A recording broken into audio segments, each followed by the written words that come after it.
لائق صد احترام بزرگان دین،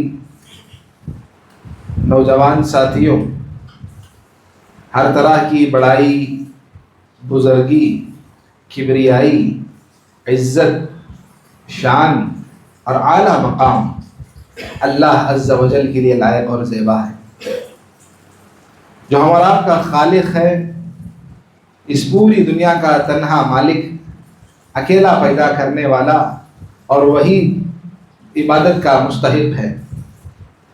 درود اور سلام ہو تمام انبیاء علیہ الصلاۃ والسلام پر، خصوصاً اللہ کے پیارے نبی محمد صلی اللہ علیہ وسلم پر۔ حضرات کرام قدر، اللہ رب العالمین نے مجھے اور آپ کو مسلمان بنایا، یہ اللہ کا فضل، اللہ کا ہم پر سب سے بڑا احسان ہے کہ ہمیں ایمان والوں میں سے بنایا۔ ایمان والوں کی زندگی کیسی ہونی چاہیے؟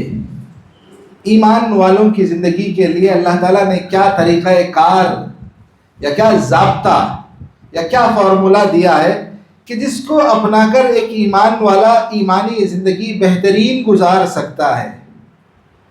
جب ہم اس زاویے سے غور کرتے ہیں تو ہم کو معلوم پڑتا ہے کہ ہماری زندگی اور ہمارے شب و روز، ہمارے معاملات، سونے جاگنے، کھانے پینے، گھومنے تفریح کرنے، لوگوں کے ساتھ معاملات کرنے، عبادات سے متعلق ہوں، اخلاق یا عادات یا معاشرتی مسائل، ہر مسئلہ شریعت اسلام کا اپنے ماننے والوں کو بہت ساری چیزوں کا پابند بناتا ہے۔ ایک مسلمان بحیثیت مسلمان آزاد نہیں ہوتا، وہ اللہ رب العالمین اور اللہ کے نبی علیہ الصلاۃ والسلام کے احکامات کا پابند ہوتا ہے۔ وہ انہی کے بتائے ہوئے طریقے، انہی کے دکھائے ہوئے راستے اور انہی کے رہنمائی پر زندگی گزار سکتا ہے۔ اس کو چھوڑ کر من مرضی زندگی نہیں گزار سکتا، من پسند زندگی نہیں گزار سکتا، آزادی کا مزاج لے کر زندگی نہیں گزار سکتا۔ تو ہم دیکھیں گے کہ ایک ایمان والے کو بہترین زندگی گزارنے کے لیے شریعت اسلام نے ایک ایسا پیمانہ دیا ہے کہ وہ ایک پیمانہ ہماری زندگی کو بہترین زندگی بنانے میں انتہائی کارگر ثابت ہوگا۔ اللہ کے نبی علیہ الصلاۃ والسلام نے بیان فرمایا، علامہ البانی نے اس کو صحیح الجامع میں ذکر کیا کہ استحیوا من اللہ تعالی حق حیا، اللہ تعالیٰ سے ایسے حیا کرو، استحیوا من اللہ تعالی حق الحیاء، جیسے اللہ سے حیا اختیار کرنے کا حق ہے ایسے تم اللہ سے حیا اختیار کرو۔ من استحیا من اللہ حق الحیاء، اللہ سے جیسے حیا کرنا چاہیے ویسے حیا تم اگر اختیار کرتے ہو، فَلْيَحْفَظِ، تو تم پر ضروری ہے کہ تم اپنے سر وما رعا، اور اس سر کے ساتھ سر سے جڑی جو چیزیں ہیں، یعنی ہماری عقل، ہماری ذہانت، ہماری سوچ، ہمارے افکار، ہمارے نظریات، یہ ہمارے کان، ان سارے مسائل میں ہم کو اللہ رب العالمین کا پابند ہونا چاہیے۔ اگر ہم پابند ہوں گے تو یہی پابندی اللہ سے کما حقہ حیا اختیار کرنے کے برابر ہے۔ اللہ کے نبی علیہ الصلوۃ والسلام یہ بتا رہے ہیں کہ اللہ سے تم کو حیا اپنانا چاہیے، حیا اختیار کرنا چاہیے، اور اللہ سے حیا اختیار کرنے کا صحیح پیمانہ، صحیح مفہوم یہ ہے کہ بندے کو چاہیے کہ اللہ کا صحیح سے حیا کا حق ادا کرنا چاہتا ہے تو بندے کو چاہیے کہ وہ اپنے سر اور سر سے جڑے جتنی چیزیں ہیں ان کی پابندی کرے، ان سے روکا رہے۔ اور ایسے ہی وَلْيَحْفَظِ الْبَطَنَ وَمَا حَوَى، اور ایسے ہی جو پیٹ ہے اور پیٹ سے جڑی جتنی چیزیں ہیں ان کی حفاظت کرے، یعنی حلال اور حرام کی پابندی کرے، حرام چیزوں سے بچ کر حلال کو اپنا کر اللہ رب العالمین کے احکامات کو بجا لاتے ہوئے زندگی گزارے۔ وَلْيَذْكُرُ الْمَوْتَ، اور اپنی موت کو یاد کرے، وَالْبَلَاءَ، اور قبر کی ہولناکیوں کو یاد کرے۔ وَمَنْ أَرَادَ الْآخِرَةَ، جو بندہ آخرت کی زندگی میں کامیاب ہونا چاہتا ہے، آخرت کی زندگی کی بہتری کی زندگی گزارتا ہے، ایسا بندہ ترک زینت الحیات الدنیا، وہ دنیا کی زندگی کی زینتوں کو چھوڑ دیتا ہے۔ فمن فعل ذلك، جو بندہ ان چیزوں کو اپنا کر زندگی گزارتا ہے، فقد استحیا من اللہ حق الحیا، تو ایسا ہی بندہ اللہ کا کما حقہ حیا کا حق ادا کرتا ہے۔ یہ حدیث، اس میں بہت ساری باتیں اللہ کے نبی علیہ الصلوۃ والسلام نے بتائی۔ آج جس موضوع پر میں آپ کے سامنے گفتگو کرنے جا رہا ہوں وہ یہی حیا کا موضوع ہے، شرم و حیا یا حیا اور عفت و پاک دامنی۔ حیا کہتے کسے ہیں؟ جب ہم عام طور سے جب حیا کا موضوع سنتے ہیں، سناتے ہیں، کہیں پر ہم کو سنائی دیتا ہے، تو ہمارے ذہن و دماغ میں یہی تصور پایا جاتا ہے کہ حیا کی بات شریعت اسلام میں عورتوں سے متعلق رکھی ہے۔ حیا عورتوں کو کرنا چاہیے، حیا اختیار کرنا عورتوں کے حقوق میں سے ہے، بے حیائی کا تعلق عورتوں سے ہے، اسی لیے شریعت نے حیا کا حکم بھی عورتوں ہی پر دیا ہے۔ ایسا ذہن و دماغ میں ایک تصور اور ایک خیال آتا ہے، تو میں نے یہ مناسب سمجھا کہ یہ حیا کہتے کسے ہیں اس کو سمجھا جائے۔ پھر اس حیا کے تعلق سے شریعت اسلام نے کیا احکامات بیان فرمائے ہیں، اس کو اپنانا کیوں ضروری ہے، اس کو شریعت میں غیر معمولی مقام اور مرتبہ جو دیا ہے اس کو سمجھنے اور سمجھانے کی ضرورت ہے۔ آپ دیکھ لیں، دو ٹوک اور صاف الفاظ میں آپ یہ مان کر جائیں کہ حیا کا تعلق صرف عورتوں کے ساتھ شریعت میں نہیں ہے، اور حیا کا تعلق ہر وہ مسلمان، چاہے مرد ہوں چاہے عورتیں ہوں، اسلام کی زندگی گزارنا چاہتے ہیں تو ان کو باحیا ہو کر زندگی گزارنا پڑے گا، کیونکہ حیا کا تعلق صرف پردہ، حیا کا تعلق صرف لباس سے، حیا کا تعلق صرف عورتوں سے نہیں ہے۔ حیا ایک صفت ہے، ایک اخلاقی صفت ہے، ایک فطری صفت ہے جو اللہ رب العالمین ہر بندے کی فطرت میں رکھتا ہے۔ یہ فطرت میں جب اللہ نے اس صفت کو رکھا ہے، یہ صفت جب غالب ہوتی ہے، اس کا میلان بڑھ جاتا ہے، ہماری طبیعت اور ہماری نفس پر اس کا اثر غالب ہوتا ہے، تو ہم حیا والے کہلائیں گے۔ اور یہی حیا مطلوب ہے۔ جب ہمارے دل و دماغ پر حیا غالب ہوگی تب ہم حیا کا حق ادا کریں گے جو اللہ رب العالمین نے بیان فرمایا۔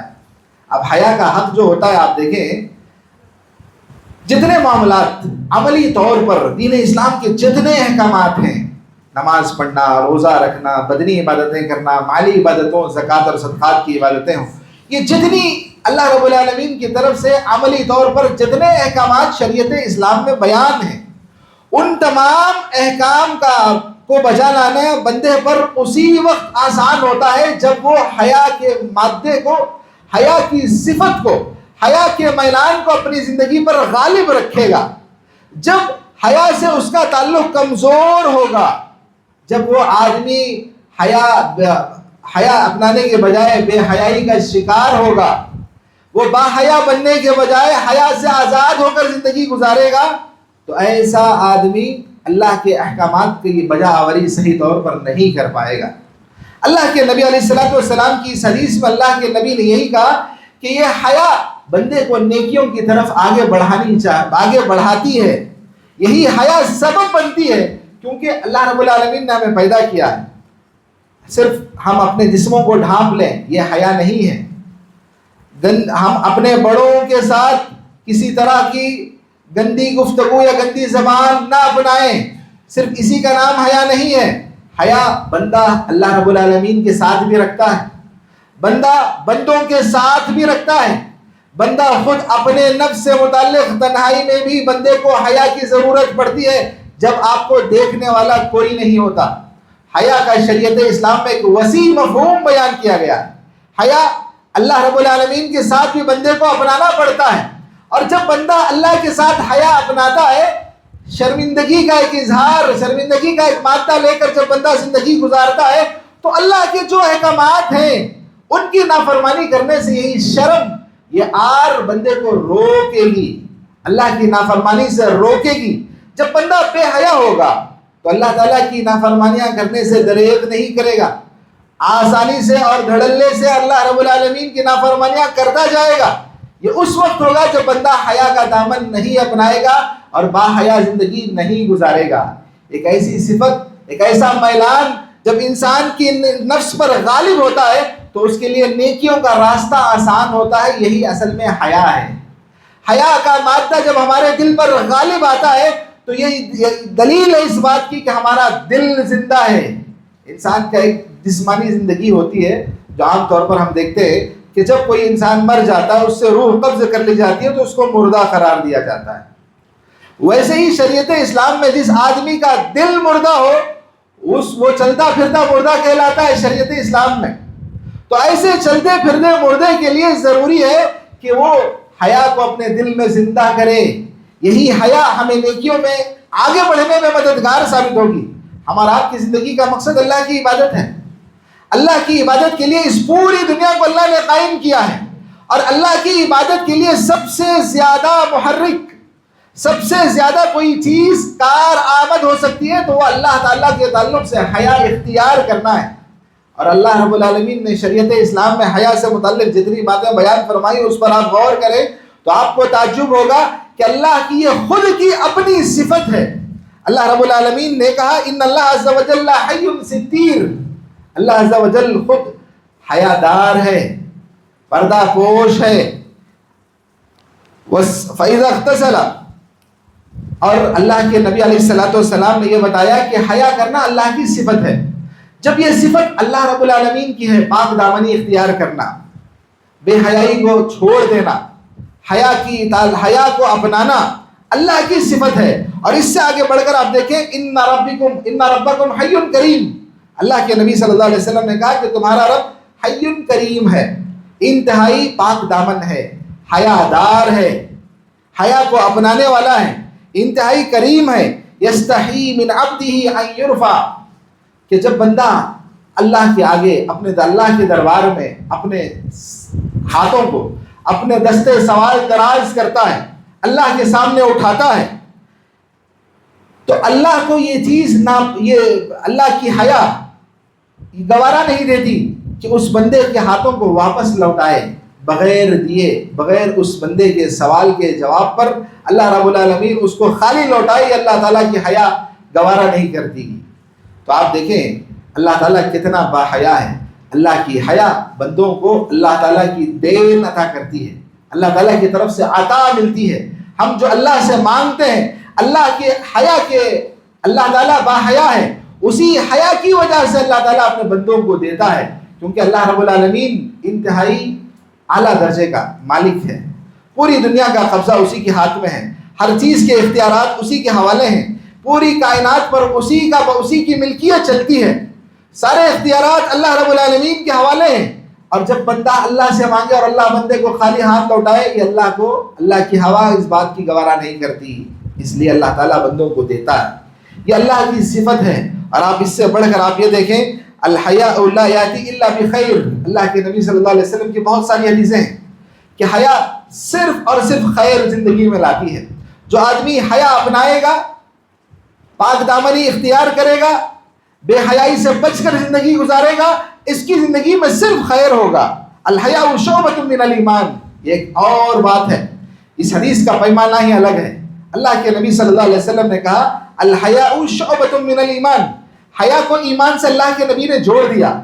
اور یہ سمجھیں آپ کہ ایمان جس کے پاس ہوگا وہ اس کے اندر حیا ہوگی، اور جس کے اندر حیا نہیں ہوگی اس کے اندر ایمان بھی نہیں ہوگا. تو معلوم یہ ہوا کہ ایمان والوں کے اندر حیا ہوتی ہے، کیونکہ اللہ کے نبی نے کہا الحیاء شعبۃ من الایمان. حیا ایمان کا جز ہے، حیا ایمان کے شعبوں میں سے ایک اہم شعبہ ہے. جس کے اندر اب حیا نہیں ہے تو آپ کے اندر ایمان کی کمی ہے. اور آپ کے اندر اگر ایمان کی کمی ہے تو آپ اللہ کی اطاعت اور بندگی کے کام کیسے بجا لائیں گے؟ اللہ تعالیٰ کی نافرمانیوں سے کیسے رکیں گے؟ ایک کامیاب زندگی کیسے گزار پائیں گے؟ اللہ تعالیٰ کی اطاعت اور فرما برداری کی زندگی ہم کیسے گزار پائیں گے جب ہمارے اندر ایمان کی کمی ہے؟ اور یہ ایمان کی کمی حیا کی کمی کی وجہ سے آئی ہے. حیا جس بندے کے اندر پائی جاتی ہے اس کے اندر ایمان ہوتا ہے. اللہ کے نبی علیہ الصلوۃ والسلام نے کہا فإن الحیاء من الایمان. دوسری حدیث ہے, صحیح بخاری اور مسلم کا یہ ٹکڑا ہے. اللہ کے نبی نے کہا کہ حیا ایمان ہی ہے. ایمان جسے کہتے ہیں وہ یہی حیا ہے. یہاں من تبعیض کے لیے بیان کیا گیا, یعنی ایمان ہی سے حیا ہے. ایمان نہیں تو حیا نہیں ہے, حیا نہیں تو ایمان نہیں ہے. اس چیز کے فرق کے بندہ اگر سمجھ جائے گا تو وہ حیا کے بات کو اپنی زندگی میں داخل کرے گا, اپنے دل میں حیا کی بیج کو ہمیشہ زندہ رکھے گا. اللہ کے نبی علیہ الصلوۃ والسلام نے یہ بھی بیان فرمایا کہ یہ حیا جہاں اللہ کی صفت ہے, اس حیا سے جہاں خیر ہی خیر بندے کی زندگی میں آتا ہے, وہیں یہ حیا فرشتوں کی صفت بھی ہے. اللہ کے نبی علیہ الصلوۃ والسلام ایک مرتبہ بیٹھے تھے, لیٹے ہوئے تھے, آپ کے جسم سے آپ کا کپڑا ہٹا ہوا تھا, سرکا ہوا تھا.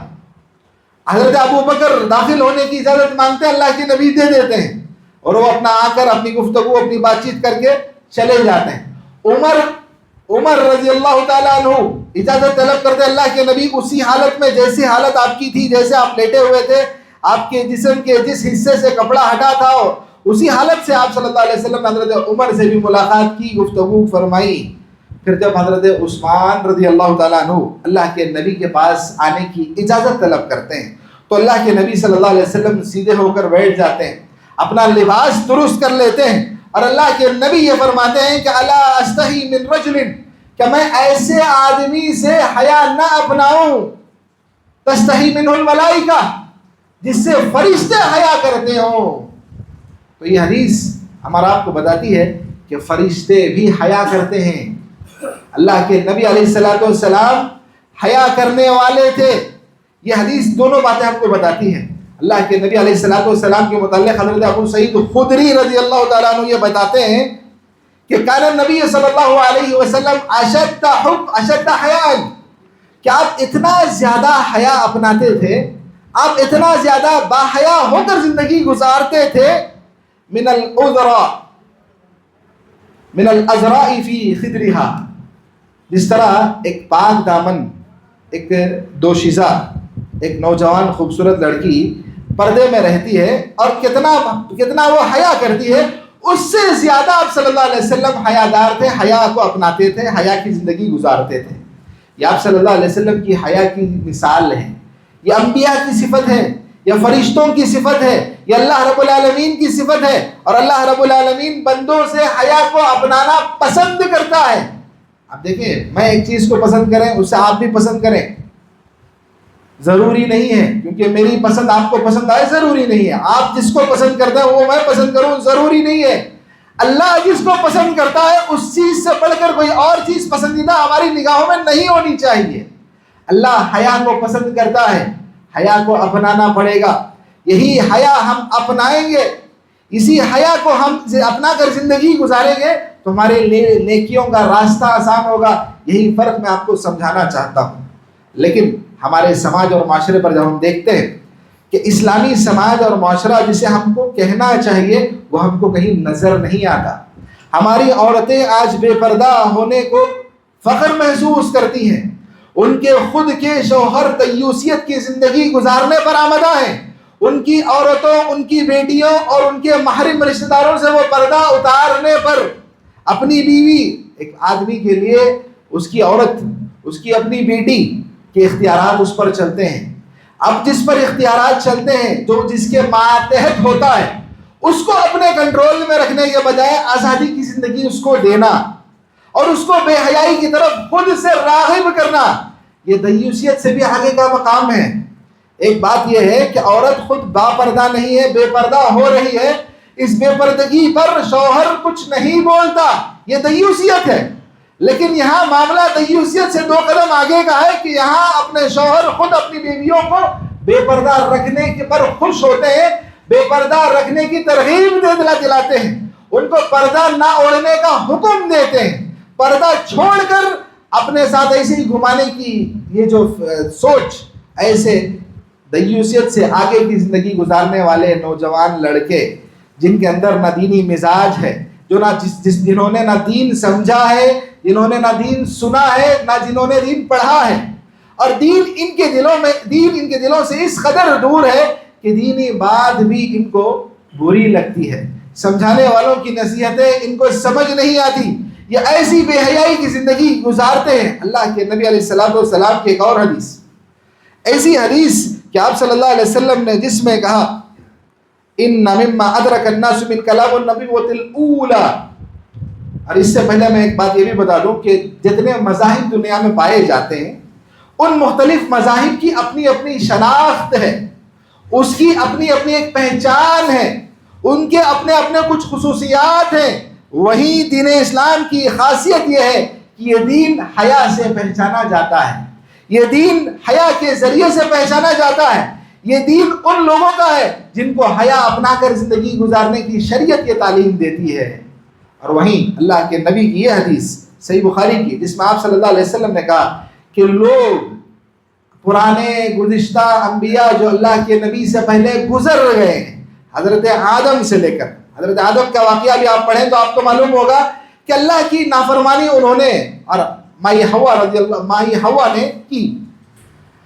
جنت میں اللہ نے جس درخت کے پھل کو کھانے سے منع کیا، شیطان کے ورغلانے، شیطان کے بہکاوے اور شیطان کے مکر اور شیطان کے دھوکے نے ان کو اس ممنوع درخت سے پھل کھانے پر آمادہ کر لیا اور انہوں نے اس درخت کا پھل کھا لیا۔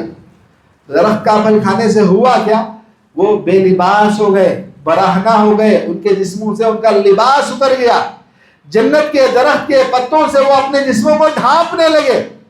اب آپ دیکھیں اللہ کی نافرمانی بندے کے اندر بے حیائی پیدا کر دیتی ہے، اللہ کی نافرمانی بندے کو برہنہ پن پر لے آتی ہے، شیطان کی اطاعت اور شیطان کی بات ماننے سے بندے کا انجام ننگا پن اور عریانیت ہے۔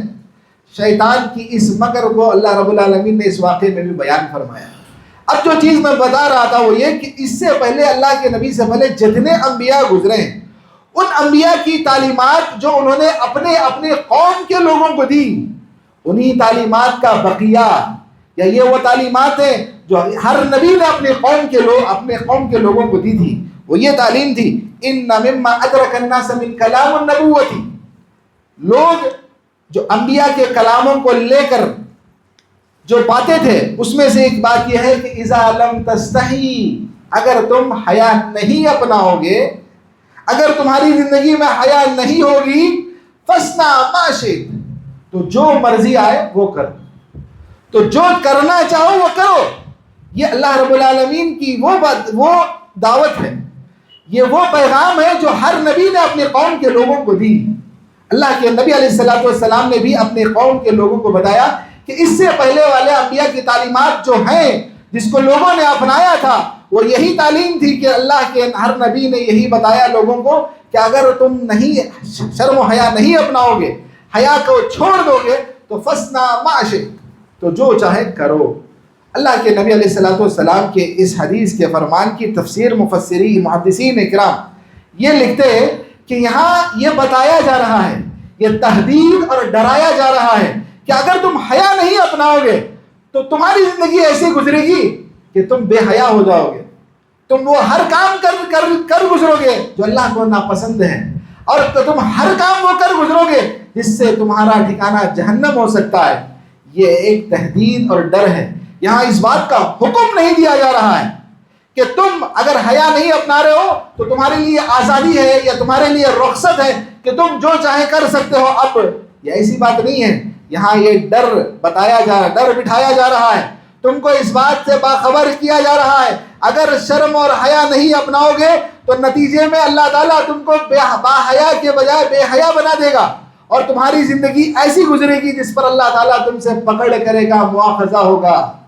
اب ہم کو اپنی ذاتی زندگیوں کا محاسبہ کرنا پڑے گا کہ ہم اپنی زندگی میں اپنی نگاہوں لوگوں کا معاملہ یہ ہے کہ لوگ زانی نہیں ہیں لیکن ان کے ہاتھ زانی ہیں، ان کی نگاہیں زانی ہیں، ان کے کان زنا کر رہے ہیں، لیکن اللہ رب العالمین کی شریعت کی تعلیمات کو ہم بھلا بیٹھے ہیں۔ حیا ایک ایسی پاک دامن صفت ہے جو بندے کے دل میں پیدا ہوتی ہے، جب یہ ہم پر غالب ہوتی ہے تو ہم کو ایک اسلامی زندگی گزارنے میں مدد ملتی ہے۔ اگر یہ ہمارے اندر سے ختم ہو جائے تو ہم لوگوں کے حقوق ادا کرنے میں کسی طرح کی شرم اور عار محسوس نہیں کریں گے، لوگوں کا لیا ہوا مال واپس دینے کے لیے آر محسوس نہیں کریں گے، کسی کا ناجائز یا ناحق مال لینے کو اپنے آپ پر برا محسوس نہیں کریں گے۔ جب ہمارے اندر حیا نہیں ہوگی، تب جب ہمارے اندر حیا باقی ہوگی تو ہم کسی کا حق ناجائز نہیں لیں گے، کسی پر ظلم نہیں کریں گے، کسی کی حق تلفی نہیں کریں گے، اپنا حق جو ہے وہی لیں گے اور اپنی ایسی زندگی گزاریں گے جس میں اللہ رب العالمین نے ہم کو جن چیزوں کا پابند بنایا ہے اس کی پابندی ہم پر آسان ہوگی۔ اللہ سے دعا ہے کہ اللہ تعالیٰ مجھے اور آپ کو اس حیا کی صفت کو اپنے اندر دوبارہ پیدا کرنے، اس کو زندہ کرنے، اس کو اپنے دل پر غالب لا کر زندگی گزارنے والا بنائے۔ ہم میں سے جو پریشان ہیں اللہ تعالیٰ ہم تمام کی پریشانیوں کو دور فرمائے، جن کا انتقال ہوا ہے اللہ تعالیٰ ان تمام کی مغفرت فرمائے، جو قرض دار ہیں اللہ تعالیٰ ان کے لیے قرض کے لیے راہیں آسان فرمائے۔